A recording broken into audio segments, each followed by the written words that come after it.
So is it fair to compare light versus dark? So could I really compare a Canon 70-200 to a Nikon 70-200? Well, let's find out. Welcome to Hamer Reviews. My name is Christopher Hamer, and as much as this video didn't really make that much sense to record in my head, I kind of wanted to go into it because there's some interesting things going on here to do with Canon's RF system and Nikon Z system that were food for thought, and I did a review of the 70-200 RF lens, and I kind of didn't want to derail that by comparing it to a Nikon lens throughout, and although I did add in some comparisons, I also left a lot of them, so I actually wanted to do a separate video on them, and that's where we are today. The RF system that Canon's developed is admittedly probably ahead of Nikon Z system in terms of lenses at the moment and the breadth of the ones available. And when you go and look at the actual marketing information and the sort of press releases that came out around the time of the mounts being announced, there's some really similar rhetoric. So it was all about better optical performance, lighter and smaller lenses, and obviously better performance all around. But then those same aims have led down completely different paths and have resulted in completely different design languages, which is why we have two lenses with the same focal lengths and the same apertures, and in my opinion, virtually identical performance, result in completely different designs. The Canon 70-200 RF is really interesting. It's an extending zoom lens. So as I extend it out to 200mm, the lens gets longer. But even as its maximum length, if I take the filter that I forgot to remove before filming off this lens, it's still shorter than Nikon's 70-200. That's not necessarily because of the mount, it's simply because of the design of the lens. Canon has taken a very different approach to Nikon. Their approach very much is about being smaller and fitting in camera bags more effectively. And to be honest with you, I really do get it after spending a decent amount of time with this lens.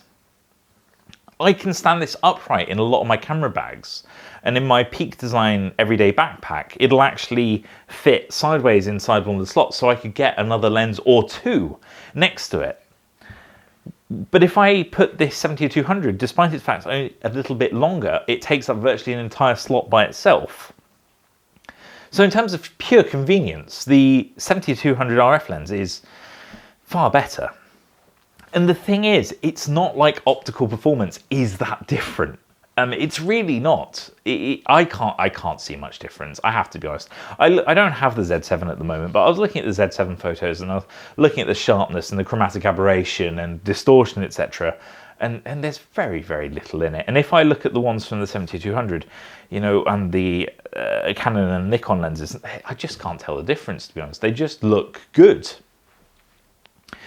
There are some subtle differences which I like and bug me at the same time about each of the lenses. So one thing I love about the Canon is Canon's gone down the route of the more switches the better. We're going to give you the choices to do what you want.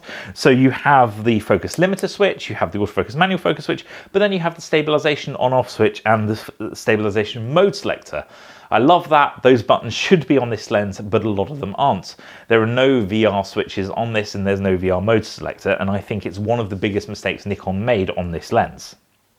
This also has a lock to stop it from extending, but given the fact this lens doesn't extend, it doesn't need it, so that's at least something. If I rattle this lens, you can actually hear, I hope, if you can't, there'll be text below, you can actually hear the image stabilisation element. You can see it wobble when you move the lens. The Nikon lens is basically silent. You can virtually not hear it. That's because the Nikon lens locks in place when you're not using it, so you don't have that sound. And I worry long term whether that wobbling is going to damage the lens eventually, because for instance, let's say you go out on safari, you're driving in a Jeep in a world post-coronavirus, you're definitely going to be rattling that lens around a lot, and that could really damage the lens in the future, quite possibly. Another thing which does bug me about this lens is when it's mounted on the camera, this lens foot just tends to get in the way. So admittedly, if you're using it, it's not, but I find to the left bugs me too much. It gets in the way, so I don't like it there. I don't like it on top because I find it distracting. So what I tend to do is if I'm using a lens, I put it to the right where the grip is because it doesn't get in the way. But this lens foot is so close to the mount on this lens that it actually touches against my fingers and is extremely annoying. So I don't like the lens foot on the Canon lens at all.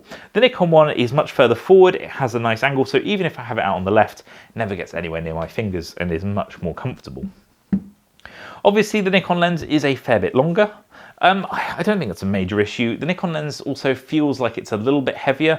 I can't remember the exact figures, but I don't think there's a huge amount in it. But that's just to be something to be aware of. With the Canon lens, if you want to replace the lens foot, you also need to replace the mount for it, whereas Nikon doesn't allow you to replace the lens ring, but you can actually replace the foot instead. So for instance, if you wanted an Arca Swiss mount on here, there are aftermarket ones available, which is always nice.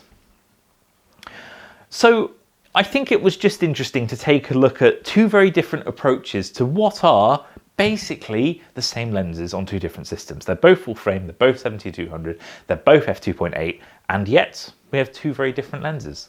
This even comes down to the lens hood, with one lens hood being quite large and having a nice slot allowing you to move the filters with plastic on the inside, to Nikon actually lining theirs with felt and having more of a petal shape. But so again, there's different design elements to each one, and I'm sure there's merits in both.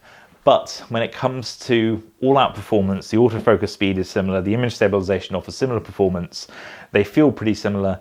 The only difference is that this one will fit in more bags and this one won't. So I hope you found this video useful. I just think it's interesting to look at the difference between Canon and Nikon, and yeah, that's why we have this video. If you have any questions or comments, pop them in the comment section. We'd love to hear what you think. Would you rather have the smaller RF lens, or would you rather have the larger Nikon lens, given that they're both weather sealed to the same degree? If you like this video, give it a thumbs up. If you didn't, the other button works just fine too. And if you haven't already, please do subscribe, as it really does help. Thank you very much for watching. I hope I see you again next time.